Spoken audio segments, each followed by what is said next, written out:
காங்கிரஸ் உட்கட்சி விவகாரத்தில் தலையிட வேண்டாம் என விசிக தலைவர் திருமாவளவன், மதிமுக பொதுச் செயலாளர் வைகோ ஆகியோரை நேரடியாக குறிப்பிட்டு காங்கிரஸ் எம்பி மாணிக்கம் தாகூர் எச்சரிக்கை விடுத்துள்ளது அரசியல் களத்தில் பேசுபொருளாகியுள்ளது.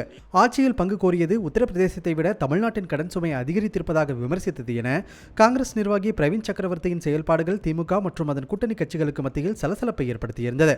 அவர் மீது நடவடிக்கை எடுக்க வேண்டும் என திமுக கூட்டணி கட்சிகள் ராகுல் காந்தியை அணுகியதாக ஊடகங்கள் தெரிவிக்கின்றன. இந்த நடவடிக்கையை விமர்சித்துள்ள காங்கிரஸ் எம்பி மாணிக்கம் தாகூர், ஒரு கூட்டணி கட்சியின் உட்கட்சி செயல்பாடுகளை பொதுவெளியில் விமர்சிப்பது ஆபத்தான முன்னுதாரணத்தை உருவாக்குகிறது.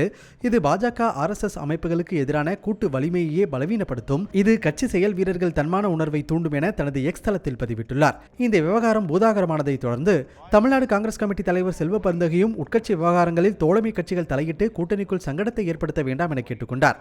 இதேபோல ஆட்சியில் பங்கு என்கிற பேச்சுக்கே இடமில்லை என்றும், கூட்டணிக்குள் தேவையற்ற குழப்பத்தை ஏற்படுத்த வேண்டாம் எனவும் கூட்டணி கட்சிகளுக்கு திமுக அறிவுறுத்தியதாக ஊடகங்கள் குறிப்பிட்டுள்ளன.